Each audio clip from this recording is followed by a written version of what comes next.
might happen during the race. And that means to say that Prost has won the World Championship. The grid is clear, the lights go. And Senna sprints away, but Alain Prost takes the lead. It's happened. Alain Prost has taken the advantage. Senna is trying to go through on the inside, and it's happened immediately. This is amazing. Those two collisions in Japan resolved the last two World Championships. The men were Alain Prost and Ayrton Senna. Prost was the champion in 1989 and Senna last year. This year it's Senna versus Nigel Mansell, but Mansell's yet to finish in Japan.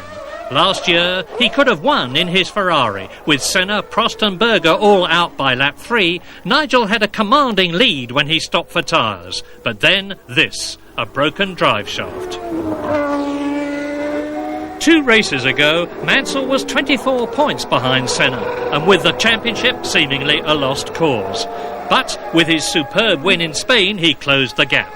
In qualifying at Suzuka, he's been at his forceful best, knowing that ideally he needs to be on the front row of the grid in his Williams Renault, because passing at Suzuka is well nigh impossible, as Senna proved 2 years ago.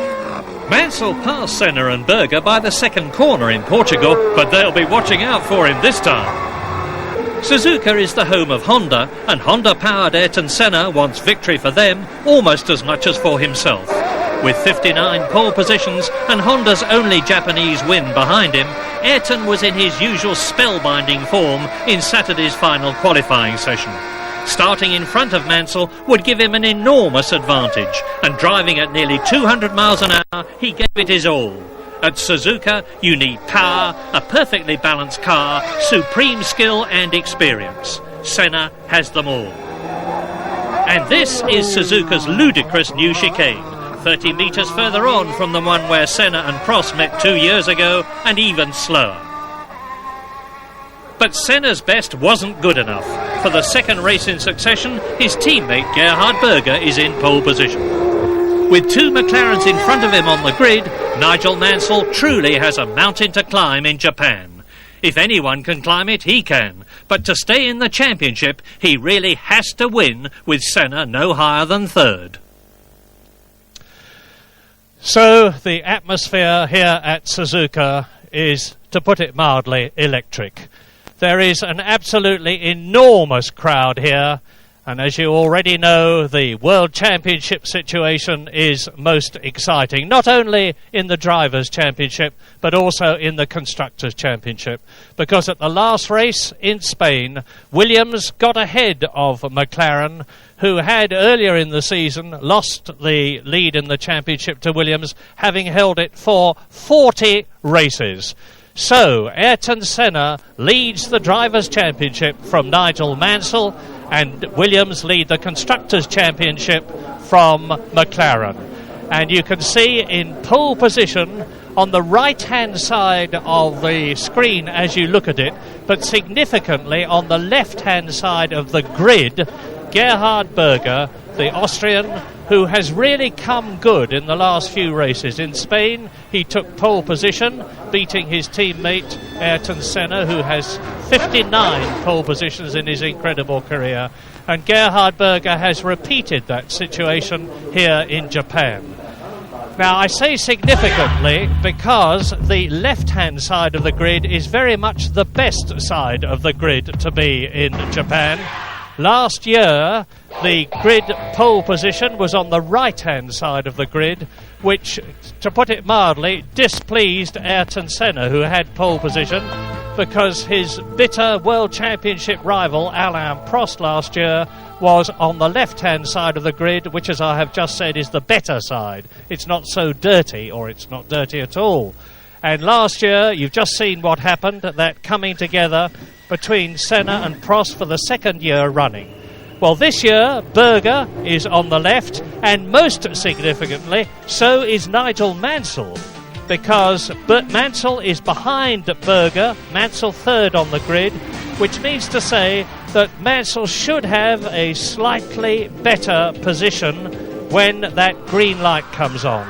And getting to the first corner first in Suzuka is, if anything, even more important than it is anywhere else, with the possible exception of Monaco. because Suzuka is a circuit where it is notoriously difficult to pass.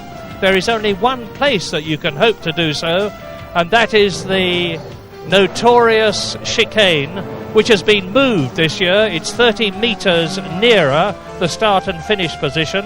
The right-hander which comes out and then leads into the start and finish straight, and it's even slower. It's a ludicrous corner, but there we are, it is there. And in practice, actually, what the drivers were doing was just trickle through the chicane and then really boot it once they got to the start. So all sorts of things are happening here at Suzuka. We have the ongoing drama about what is the future of Alain Prost. Well, he's certainly driving here, and he's starting fourth on the grid, although he was well down in the warm-up this morning, only 19th on the grid because he was having some problems with the car, the warm-up that is. And there is one interesting point about Ferrari. It is that they have found a problem that they didn't really know existed. It was to do with the shock absorbers. They've put it right, and hopefully their cars will be handling very much better here at Suzuka than they have done in the past. The situation is that we have 4 winners from the past. This Japanese Grand Prix has been held here for the past 4 years, and 3 of them are on the grid here. Berger won in the Ferrari in 87, Senna won in 88, Alessandro Nannini won in the Benetton after Senna had been disqualified in 1989, and Benetton made it 2 years in succession last year with Nelson Piquet's victory after Senna had gone off at the first corner with Prost, and then Berger had gone off in sympathy on the very next lap. And of course Nigel Mansell retired with that broken drive shaft in the lead after his pit stop.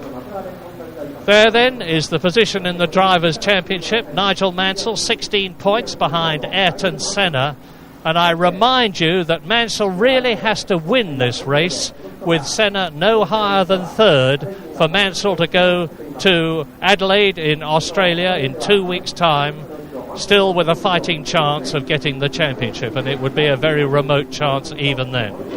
Satoru Nakajima, the Japanese driver who finished in 6th position last year, very much the hero of Japan, and he is starting from 15th position on the grid, starting for the last time in a Formula One race in his home country because he's retiring at the end of the year.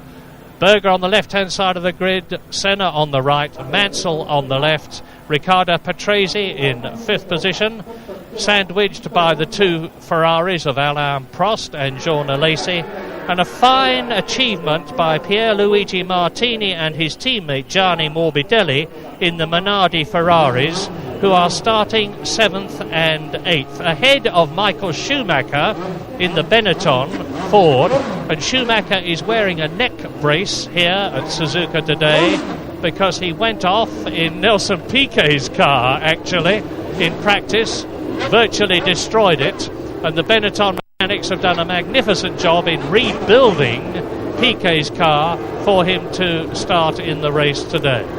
And Piquet is starting pretty well down the grid by his standards in 10th position. So there we are. You can see the crowd in the background. Suzuka, the nearest city, is Nagoya in Japan, and there is this magnificent leisure complex here at this circuit, which is owned by Honda. And if they want to win a race, my goodness, it is the Japanese Grand Prix. So away on the parade lap, down the start and finish straight, and into turn 1, which they will approach at 170 miles an hour. There is a massive gravel runoff there, and those of you that, there it is, you can see it, but those who remember last year will recall that that is where Prost and Senna went off. Then it is out of turn 2 and into the S-curve, which is where they are now, into the 100 mile an hour left-handed turn 7, and then up to the Degner curve, named after Ernst Degner, the East German who defected to join the Suzuki